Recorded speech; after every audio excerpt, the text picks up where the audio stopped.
In this series, we'll be looking over some of the more unknown things of WoW. First up, let's head over to Undercity to look at Harbinger Balthazad. Located in the Undercity, there's an NPC that walks around who used to offer quests before the Cataclysm, where he would just send you to a couple of different zones. Now, this character is dressed kind of like a butler, so it could be reasonable to expect that his name is a reference to Balthazar from Romeo and Juliet. You see, in the Undercity, the four bankers in the middle of the city have the last name of Montague, which was the family name of Romeo in the famous Shakespearean play Romeo and Juliet. In the play, there was a butler named Balthazar, who was Romeo's personal manservant and his trusted friend, and was the person who informed Romeo of Juliet's death, which would kind of make sense why he's an undead in Undercity, along with all the other Montagues, as Romeo did not meet a happy end in that play. Although there could be other references in the Undercity that I'm missing. The Undercity is probably the city with the most amount of NPC references out of all of the major cities. So we'll probably be exploring more of Undercity as the series continues. And now, let's go over to the Lore Reader Tales. In today's segment, we'll be going over the story of Timolain the Accursed. Timolain was a human mage who was commissioned by the Scarlet Crusade to create weapons. As a mage, he was very devoted to defeating the undead, and had the idea of using their powers against them, something which was heavily frowned upon in the Scarlet Crusade, where they're all crazy light users. So he went out and made a visit to Dire Maul and had a talk with Prince Tortheldrin about a way to maybe create a weapon that could channel their dark powers against them, and also to talk about fishing, because apparently they were both big fans of Nat Pagal. Eventually, Timolain was able to get a really good handle on necromancy, and even created a dark crystal which was supposed to be a counterpart to the Ashbringer. Although he got found out by Asilion, one of the high-ranking members of the Crusade, and then he was sent to be disposed of quietly by feeding him to a giant slime to get rid of any traces of his body. While he was being eaten alive by the slime, he was able to do two things. The first was create a phylactery in order to hold his soul, and the second was to hurl the dark crystal into a river so that someone could find it someday, maybe. Then, during the Third Burning Legion invasion, the last wielder of the Ashbringer is able to talk to Timolain after finding his phylactery, and due to his help and some light fishing, is able to create a nice alternative skin for the Ashbringer after a lengthy quest chain. Now, the interesting thing about Timolain is he was part of a scrapped questline in Vanilla WoW, which should have maybe given the players the Ashbringer.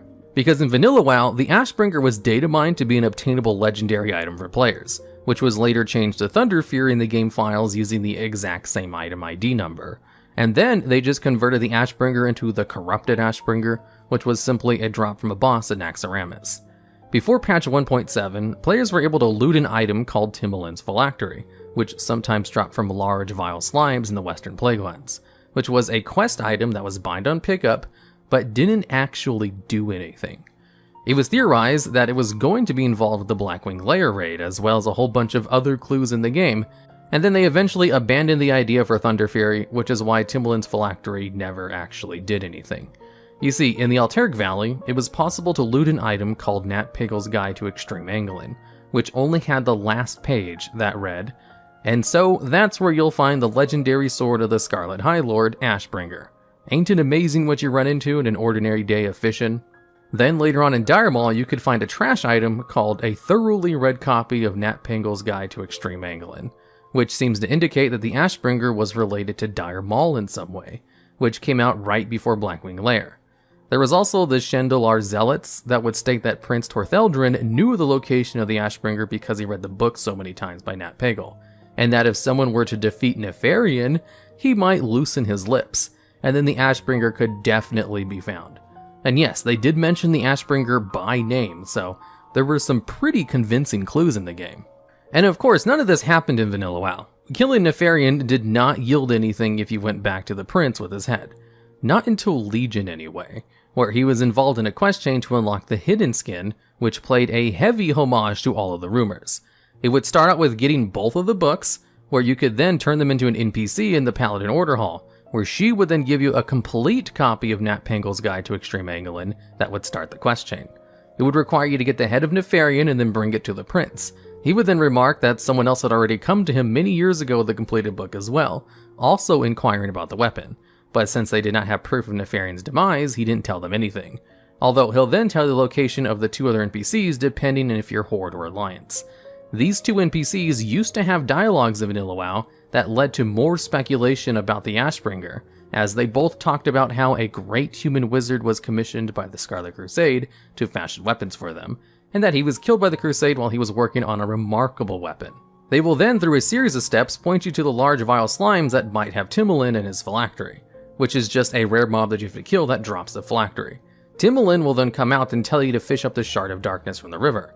Afterwards, you go do a couple more easy quests and you get the artifact appearance. It was a very neat way for Blizzard to turn a whole bunch of speculations into canon, and solve a long-held mystery of who Timolain was. And now, for something you can obtain in-game. We have a secret little item from the Orgrimmar Horrific Visions.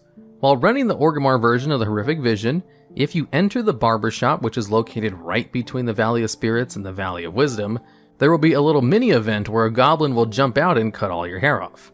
The goblin will then just run off saying they don't want to do hair anymore, and then if you look over on the table, there will be a clickable box, which will then give you a toy item called Coifcurl's Close Shave Kit, which when used allows you to simulate the effects of just cutting off all of your hair. Now, it's not really recommended to grab this toy if you're trying to 5-mask the place or something, because it does cause you to lose a little bit of time, but it is located in a spot that you run past every time you try to complete all the objectives anyway, so it's very easy to get in pretty much any other run.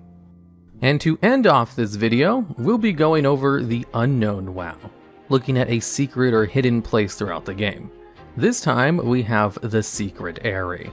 Located in an isolated mountain region, Pandaria, there is a subzone right above the Veiled Stairs called the Secret Aerie, which I guess isn't so secret if it's literally called secret on the map. Now, the Secret Aerie doesn't have any quests, vendors, achievements, pets, or any notable lore associated to it. It's just a tiny little village filled with falcon trainers, which can be tamed by hunters, and most of them don't even have NPC dialogue if you try to talk to them. All of them except for Hawkmaster Liu, who has dialogues that change depending on whether or not you've quested the Townlong Steps and met his brother. If you speak to him on a character who hasn't, he'll just say, "Nice to meet you. I've been watching you." If you have done the quest, his dialogue will change to that of, "Word reaches me you served with my brother in Townlong Steps. How is the young fellow? Did he ever tell you how he lost his eye?" His brother is unique in that he has custom dialogues rather than the normal male Pandaren default voice, which Hawkmaster Liu shares, surprisingly enough. His brother, Hawkmaster Nurong, is a main NPC quest giver you interact with, and even shows up in the Mistweaver artifact weapon scenario as the ranged DPS member of your party that you're supposed to keep alive. So, his brother shows up a handful of times in-game, but Hawkmaster Liu is just kind of there. And that's great. The entire place was definitely just added to be a secret location you could find if you decided to go out and explore the world. And World of Warcraft has a lot of places like these, but very few of them are an entire village that is also given its own name on the map. It's also quite difficult to get to it if you don't have a flying mount, as you have to go through a whole bunch of winding, narrow bridges in order to climb the mountain in order to get to the little village. And during the first patch of Mists of Pandaria, they added more named NPCs to the village in the form of the family with their pets inside this hut here. They didn't actually add any quests or a reason to come to this village or talk to these NPCs, it's just more flavor added to a secret location for no reason. It could be that they maybe planned for something to happen here and just abandoned it. Who knows, they could still use it in the future. But for now, it's just a secret little hidden place in the unknown side of WoW. Alright, and that's the video. If you have any ideas or suggestions for segments for this video, I'd love to hear about them down in the comments, as I'll most definitely write them down and maybe add them to future videos. If you like this video, I highly suggest you check out the editor, the Flying Buttress. His channel is honestly very great and criminally underwatched. Link to his channel and videos will be in the video description and at the end of the video right now.